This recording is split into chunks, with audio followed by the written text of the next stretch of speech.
పెహల్గాం తీవ్రవాదుల కాల్పుల్లో చనిపోయిన 26 మందిలో మేడిశెట్టి మధుసూదన్ గారు జనసేన క్రియాశీలక సభ్యులు, ఆయన కూడా దీంట్లో బలయ్యారు.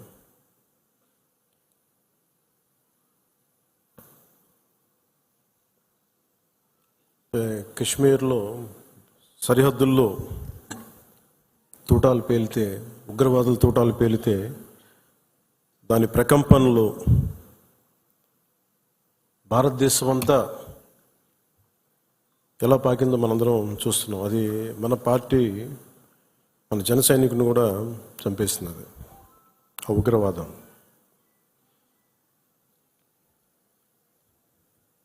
ముఖ్యంగా కశ్మీర్ మెయిన్, మనం ఆయన కుటుంబాన్ని పరామర్శకెళ్ళినప్పుడు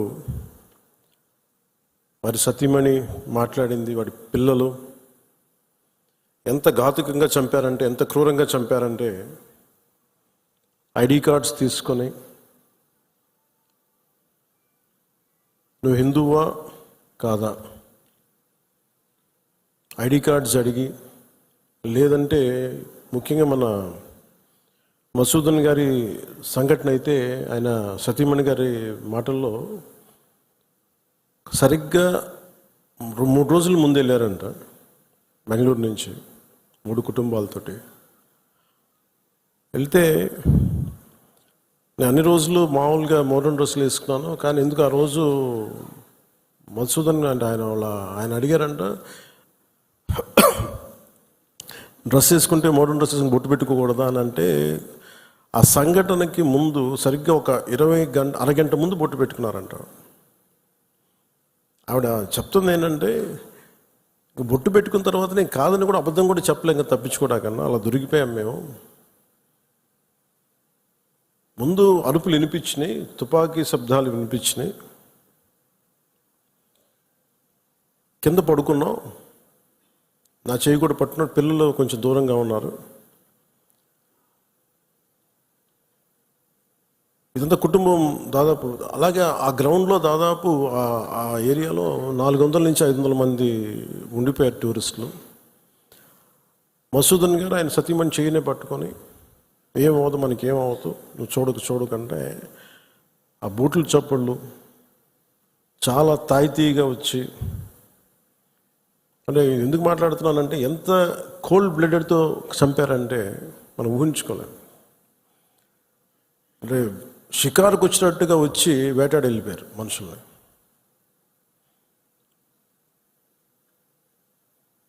మనకి ఏమవ్వదు అని అలా అంటుంటే బూట్ల శబ్దాలు ఆగినాయి. ఆవిడికి తెలిసిందల్లా తుపాకీ శబ్దాలు వినిపించినాయి. కళ్ళు తెరిచి చూస్తే మొత్తం ముఖం మీద మొత్తం రక్తం ఉండిపోయింది, భర్త తాలూకు రక్తం. ఎంత క్రూరంగా చంపారంటే, నేను వైజాగ్ కూడా వెళ్ళాను చంద్రమౌళి గారి ఇంటికి. ఎక్కడ తల ఉండాల్సిన చోట తల లేదు. 35 బుల్లెట్లు 40 బుల్లెట్లు దింపారు తలలో, ర్యాపిడ్ ఫైర్ తోటి, ఆటోమేటిక్ గన్స్ తోటి. అంత దారుణంగా క్రూరంగా చంపేశారు. యుద్ధం ఎప్పుడు ఇంకొక ఆయుధం పట్టుకున్నవాడితో చేస్తాం, కానీ నిరాయుధులైన ఎంత నమ్మకం లేకపోతే కశ్మీర్కి వెళ్తారు. 22-23లో దాదాపు 2 కోట్ల మంది వెళ్ళొచ్చారు. అది ప్రెసిడెంట్ పాలన ఉన్నంతకాలం వచ్చారు. మొన్న పాలన మారగానే అప్పటికి చాలాసార్లు ఎన్నికలు ఇంకా సంసిద్ధంగా లేదు కశ్మీర్ అని చెప్పినా కానీ కొన్ని పరిస్థితుల వల్ల కుదరలేదు, రాజ్యాంగ పరిస్థితుల్లో ఇంకా ఉండదు అని చెప్పేసి మళ్ళీ ఎప్పుడైతే రాష్ట్ర చేతికి వెళ్ళిపోయిన పగ్గాలు, మళ్ళీ తీవ్రవాదులు విజృంభించి చాలా కోల్డ్ బ్లడెడ్గా చంపేశారు అందరూ. మీరు ఊహించుకోండి, మనందరం ఒక సాయంత్రం అంటే మనకి కశ్మీర్కి మనకి ఏంటి సంబంధం అనుకుంటాం. గ్లోబల్ విలేజ్ని మాట్లాడుతున్నాం, ప్రపంచాన్ని. అమెరికాలో చిన్నపాటి ఇన్సిడెంట్ జరిగితే దాని ప్రకంపనలు ఆంధ్రాలో కూడా ఉంటాయి. It's become a global village. అలాంటిది దేశం సరిహద్దులు ఏమి జరిగినా, దేశం లోపల ఏమి జరిగినా దాని ప్రకంపనలు మనకు కూడా తగిలి తీరుతాయి. మేబీ ఒక సగటు మనిషిగా బతికే మనకి అంత అవసరం లేకపోవచ్చేమో, కానీ మామూలు మనిషికి అవసరం లేకపోవచ్చేమో, కానీ being a political party, regional పార్టీకి మనకు ఎందుకు అనే ఒక మైండ్ సెట్ ఉంటుంది. మన సంబంధం నేను చెప్తున్నప్పుడు బిగినింగ్లో జాతీయ సమస్యల గురించి నేను మాట్లాడుతున్నప్పుడు చాలా హాస్యాస్పదంగా ఉండేవాళ్ళు అందరూ నాతో. నీకెందుకు ఇవన్నీ స్టేట్స్ విషయాలు చూసుకుంటే, state is a part of the country కదా, state is a part of the nation. How do we ignore? కానీ ఈ లిమిటెడ్, ఈ తక్కువ స్థాయి ఆలోచన విధానంతో మనం ఎప్పుడు బయట ఆలోచించాం, పరిధి దాటి ఆలోచించాం. సో ఇప్పుడు నేను ఆ దేశం కోసం ఎందుకు ఇంత తపన పడతానంటే, if borders are not secured, Kashmir భారతదేశం అంచు దాడితే పాకిస్తాన్ వస్తుంది. ఆ హద్దులు బాగలేనప్పుడు దాని ప్రకంపనలు ఇక్కడ దాకా వస్తాయి. మియాన్మార్లో గొడవలు జరిగితే మనకు ఎందుకు అనుకోవడానికి లేదు. అక్కడి నుంచి రోహింగ్యాస్ వచ్చేసి ఇక్కడ మనకి ఆంధ్రాలో కూడా ఉంటారు చాలామంది. దాని ప్రకంపన దాని తాలూకు ఇంపాక్ట్ మనకి ఏముంటుంది అనుకుంటే, ఒక 10 సెంట్లు భూమి ఉంటేనే, రోజు 2 సెంట్లు భూమి ఉంటేనే మనం ఎంత తెలుస్తాం. అలాంటిది కంట్రీ సరిహద్దుల్ని మనం చూసుకోకపోతే నాయకులుగా వచ్చే ఉపద్రవాలు ఇలా ఉంటాయి. మన దేశం ఎప్పుడు కూడా చాలా మెత్తని దేశం. ఉగ్రవాదులకి ఎందుకు సమాధానం చెప్పలేం. మీరు నిజంగా ఆవిడ పడ్డ బాధ చూస్తే ఇంత కనికరం అవసరం లేదు ఉగ్రవాదుల మీద అనిపించింది. నిర్దాక్షిణ్యంగా తీసేయాలన్న ఆవిడ అన్న మాటలు. చంద్రమౌళి గారు మేము మన వైజాగ్లో కనుక, ఆయన retired employee, bank employee, retirement plan ఏం చేయాలో, పిల్లలు అమెరికా వెళ్ళిపోయి ఏం చేయాలో తెలియక ఆయన జస్ట్ ఒక 5 రోజుల కన్నా వెళ్తే ప్రాణాలు పోయినాయి.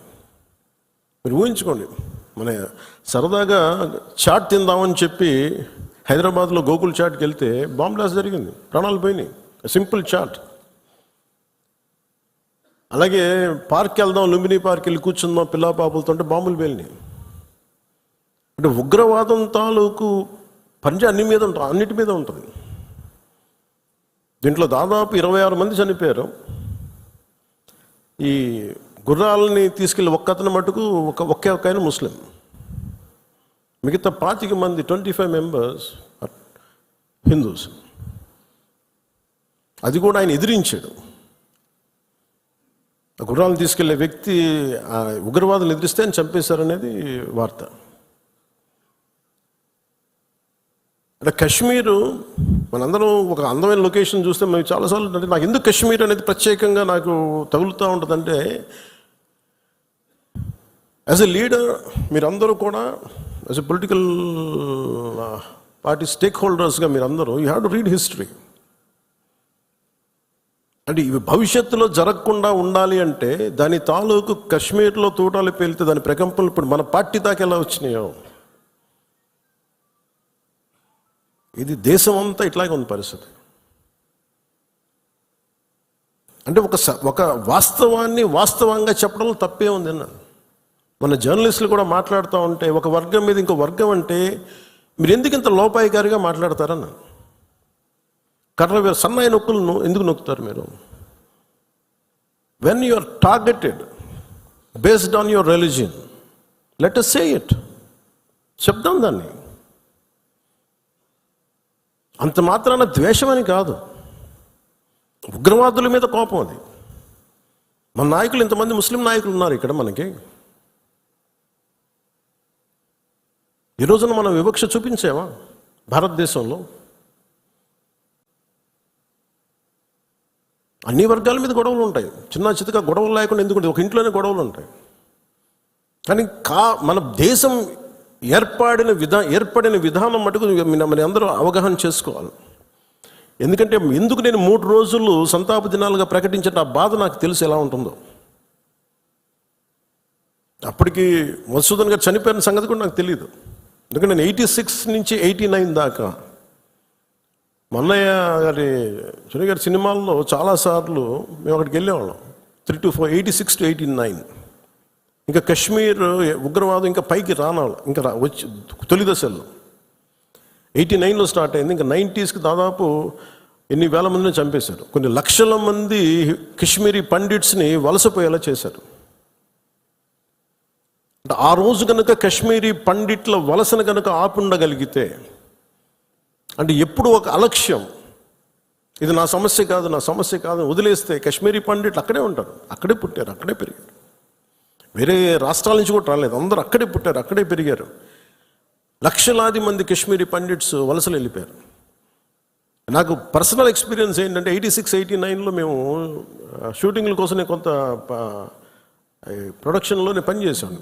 కొంచెం ఏదైనా కావాలంటే అవసరాలుగా మార్కెట్కి వెళ్ళేవాడిని. శ్రీనగర్ మార్కెట్కి వెళ్తే ఫస్ట్ ఇయర్ బాగానే ఉంది, కానీ 86లో 87, 88కి చాలా ఇబ్బంది అయిపోయింది. ఇంకా 89 దగ్గరికి వచ్చేటప్పటికి షూటింగ్ జరుగుతుంటేనే గొడవలు అయిపోయాయి. 1-2 రోజులు త్వరగా ముగించుకొని వచ్చేస్తుంటే అప్పుడున్న కశ్మీరీ పండిట్ ఒక అతను చెప్పాడు, ఇంక మీరు రాలేరు ఇక్కడికి అన్నాడు. ఎందుకంటే మా మొహల్లాల్లో, మా ఏరియాల్లో చాలా ఇబ్బందులు అయిపోతున్నాయి, మాకు ఇబ్బంది వచ్చేసరికి మీరు రాలేరు కళ్యాణ్ మీరు అని చెప్పాడు. అంటే ఆ రోజు నుంచి ఈ రోజు దాకా కశ్మీర్ ఎప్పుడు ఒక మండుతున్న సమస్య. మీరు as a party you make very stable. This is Janasena decision, all of our decision. అది Kashmir is an integral part of India that can not be denied. అది మీరు చాలా బలంగా మీరు మాట్లాడాలి. Kashmir is an integral part of India, it will be an integral part of India forever. ఎందుకంటే ఎందుకు మాట్లాడుతున్నానంటే కశ్మీర్ పేరు కశ్యప మహర్షి మీద వచ్చింది. అమర్నాథ్ టెంపుల్ కానీ, ఇక్కడి నుంచి కేరళ నుంచి కశ్మీర్కి శంకరాచార్య వెళ్ళిన శంకరాచార్య మఠం కానీ, తర్వాత మతాలు మారుండొచ్చేమో ప్రజలు, కానీ అందుకని మీరు దీన్ని చాలా బలంగా నమ్మాలి. ఒక చిన్న గొడవ జరిగినప్పుడు అది మనకెందుకని అనుకోకండి. అందుకని దిస్ ఈజ్ జనసేన స్టాండ్. ఇది నేను బలంగా నమ్ముతాం, బలంగా ఆచరిస్తాం. భవిష్యత్తులో ఇలాంటి సంఘటనలు జరగకుండా ఉండాలి. మనం ఇవ్వగలిగేది ఏంటంటే ఒక నాయకుడికి దేశాన్ని, ఒక చిన్నపాటి ఇంటిని నడపాలంటేనే కష్టం. ఇన్ని రాష్ట్రాలు, ఇన్ని విభిన్నమైన సంస్కృతులు, ఇన్ని భాషలు, ఇన్ని పొలిటికల్